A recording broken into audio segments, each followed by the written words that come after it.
You're listening to Four Things to Know, a WCCO daily news podcast. Today is Friday, June 19th. I'm Maria Lisignoli. I'm Johnny Kahner. Thank you for watching and listening to Four Things to Know today. Our top story. St. Peter police told residents to shelter in place last night after they say an incident led to an officer being shot.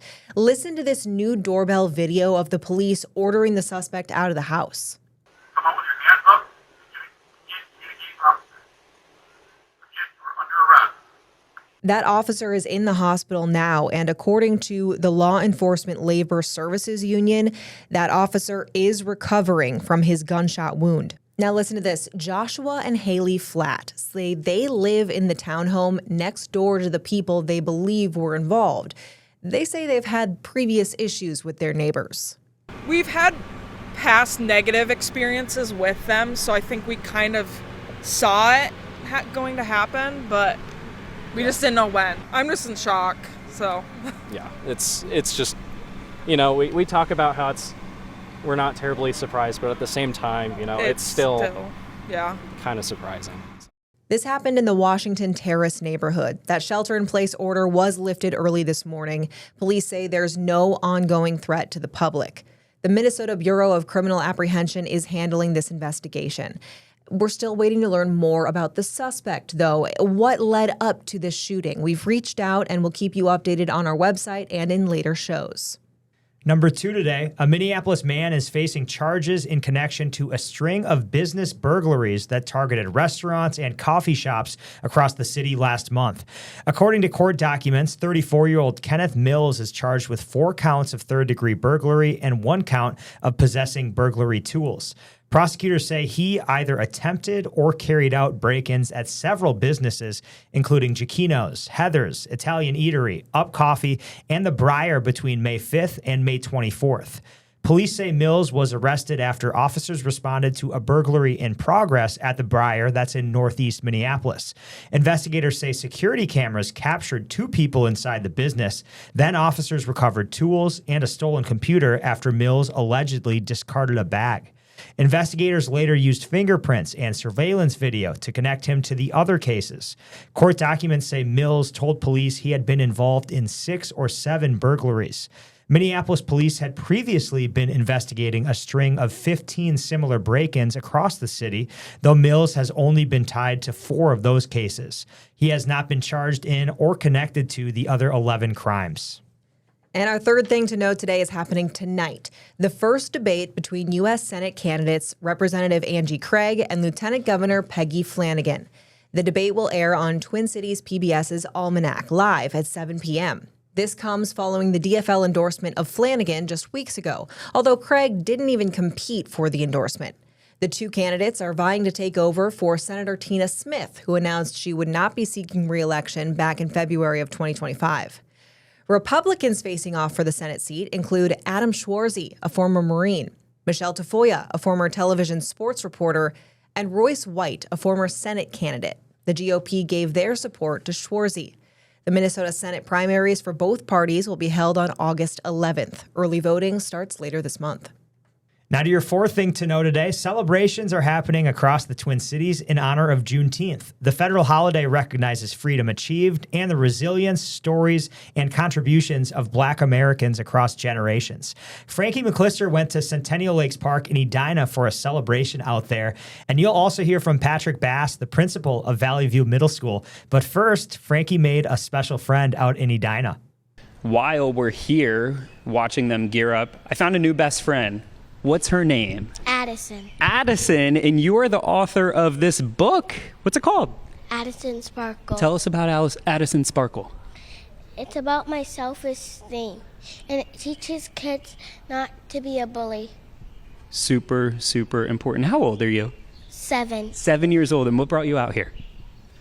Juneteenth. Juneteenth. Let's talk a little bit about Juneteenth. We are in Edina, right at Centennial Lakes, the beautiful park here. It became a federal holiday in 2021, celebrating the Emancipation Proclamation being fully enforced by the Union Army in June of 1865. Now, 2 years after slavery was made illegal, those involved in today's event right here in Edina, they discussed how this is actually a holiday for all Americans.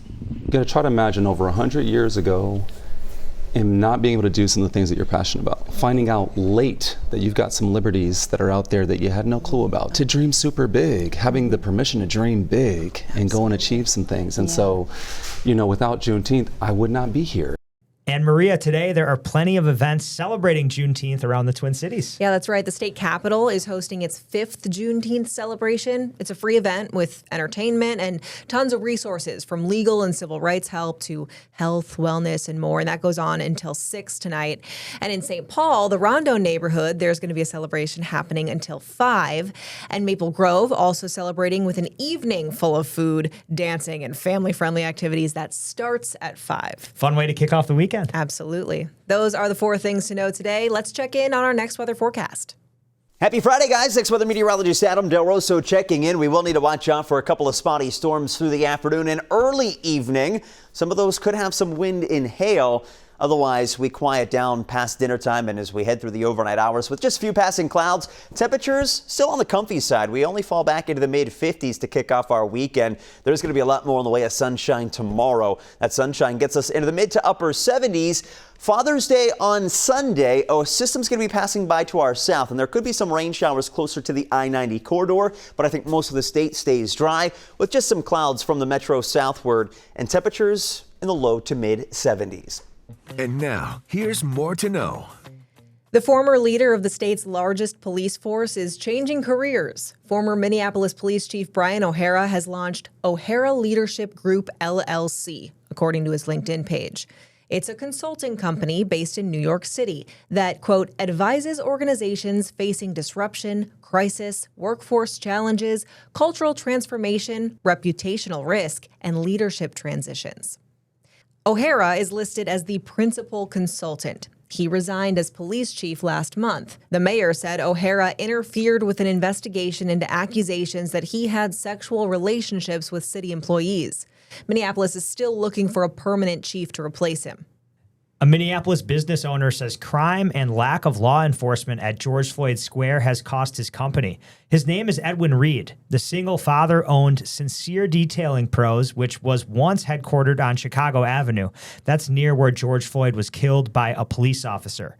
He says business dropped dramatically over the past 6 years, and he's witnessed several shootings right outside his front doors. Reed says when he called for help, he was told no one would come.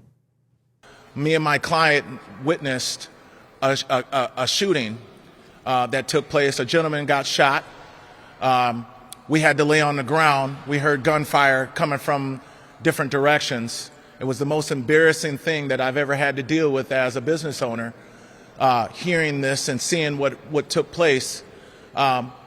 This gentleman died and lost his life. And I recall calling 911. 911 told us they couldn't aid that area and that area was a no-go zone. He added his business was also crippled by barricades around George Floyd Square, and ultimately he had to close. The city says Reed is suing and they cannot comment on active litigation. A sudden switch for the man accused of murdering a Minnesota healthcare CEO. Luigi Mangione now says he will not use a psychiatric defense during his trial. You might remember just on Wednesday, his lawyers told the court they would use it. Under that strategy, Mangione would have admitted to killing United Healthcare CEO Brian Thompson in 2024, but likely would have received less prison time. Mangione has pleaded not guilty. His state and federal trials are scheduled to begin this fall. Another story we're following, a hailstorm from 3 years ago is causing massive maintenance issues over at US Bank Stadium. The Minnesota Sports Facilities Authority, that's the group that oversees stadium operations, says about 60% of the roof needs to be repaired or replaced. Stadium leaders say the damage has not affected game day experiences, but a temporary fix will not last forever. The MSFA says they will utilize insurance with no significant use of taxpayer dollars. There is no timeline on when this project will begin. The stadium right now is still open. Usher and Chris Brown are actually slated to perform in less than 2 weeks. And Maria, this stadium, it's only 10 years old. Yeah, it opened officially in July of 2016. After the Metrodome, had that whole debacle. But taxpayers did help fund the opening of the U.S. Bank Stadium. Yeah. Exactly. At this time, U.S. Bank says that's not happening. But like 60% of the roof, I guess, needs to be either repaired or replaced. I'm surprised that the temporary fix has lasted 3 years, honestly. Right. I know. Yeah. You think about it, the hailstorm that caused all this was 3 years ago, but they're still going strong, I guess. Usher and Chris Brown are going to be there in 2 weeks. So maybe the roof will collapse again. Oh, no, man. God, No. Let's not add It's not a puffy roof here. Yeah. Oh, my God. Okay, well, a lot happening this weekend, including Minnesotans taking a trip down memory lane. Minnesota Street Rod Association is hosting its 52nd annual Back to the 50s weekend. Hundreds of vendors, hot rods, and classic cars are cruising onto the fairgrounds. You can go see the car show, meet the owners, and get a peek at days gone by. The event lasts all weekend long at the Minnesota State Fairgrounds. Let's talk sports. It is a big day for USA today. The World Cup excitement continues. They have an afternoon matchup against Australia. Now, it starts at 2 o'clock. We, of course, are recording before that match. But hopefully, if you're listening to this right now, they got the win. Maybe it's still going on. But yeah, the game is in Seattle, so it should be absolutely rowdy. Can you imagine how rowdy Seattle's going to get tonight? Crazy. For the U.S. men's national team to be playing, I guess this is home soil, Absolutely. Oh, it'll be so fun. It'll be so fun. It's the second game of our World Cup. Now, we are coming off a big win against Paraguay. Again, that's at 2 p.m. So hopefully when you listen to this, we are 2-0 in the World Cup. Big game for the Lynx tonight. They're in Golden State taking on the Valkyries. That's a late tip-off, 9 o'clock. Hopefully they can keep winning. They're 12-3 so far in the season. Twins are in Arizona tonight. They've won 4 in a row. The Twins, that is surprising. Wow. But they just keep winning. I keep doubting them, and they keep winning. That's a 3-game series. They're proving you wrong. I know. Hopefully they can keep doing it. Yeah, I don't think so. But and today, this is one of the longest days of the year. So a group of golfers up in Coon Rapids, they're spending nearly all of it on the golf course. You would love that. Oh my gosh. You're if you're at work, I'll be golfing in Coon Rapids. I would take that trade off. They've been out there all morning long, all afternoon long so far. It's the 13th annual longest day of golf for the troops. They teed off just after 6:20 this morning at Bunker Hills. Golfers, they're playing from sunrise to sunset, aiming to complete more than 100 holes today. Oh my God. I couldn't. Hopefully they're taking a cart. I hope so. Maybe some beverages. Could you imagine walking that? Oh, man. Lugging your bag? No, thank you. No, the event, it raises money for Tee It Up for the Troops and other veterans charities. Organizers say the marathon honors the sacrifice of service members while supporting veterans. Really nice. Yeah, that sounds like a fun day, especially something I feel like you would love. Yeah. As someone who wears golf shirts to work every day. All the time. Closet full of them. You go from work straight to golf. It's time to take a breath with your Daily Bright Spot. Sticking with sports for the bright spot, the Special Olympics USA Games begin tomorrow, right here in Minnesota. I mean, thousands of athletes are coming to the Twin Cities for the games, but some didn't really have to travel very far. There will be some great representation from Minnesota, like Kyle Kaufman, also known by his nickname, Havoc. Wow, that's a cool nickname. It's so cool. He is a flag football star, and Kyle plays both as a receiver and a running back. His nickname is Havoc because he creates lots of havoc in the backfield when he's rushing the quarterback. And Kyle plays on a team with unified partners, meaning players with intellectual disabilities play with teammates without disabilities. And his partner, Jeremy Kuhn, who you just heard from, has played with Kyle for a decade. The team's first match is Monday. And the next week is going to be so fun. I mean, it's such a great event. And I'm excited Monday morning at WCCO. You know Joseph Dames, our meteorologist. He'll be out there at the games. Yep. Yeah, it's just a lot of inspirational athletes and stories out there this weekend and next week. It's going to be a lot of fun. I know our Heather Brown is going to be doing some things out there as well. And it'll just be cool to see who comes out on top for the USA Special Olympics Games. Yeah, and this week it's been fun hearing from all the athletes too. You know, we got a lot of interviews. Our reporters have done a great job. So yeah, it'll be fun to see them in play. Well, we hope you have a wonderful weekend. Thank you so much for joining us here on 4 Things to Know. With Johnny Kahner, I'm Maria Lisignoli, and we're here with the news you need every weekday afternoon by 3 o'clock. Listen to 4 Things to Know, a WCCO daily news podcast, wherever you get your podcasts.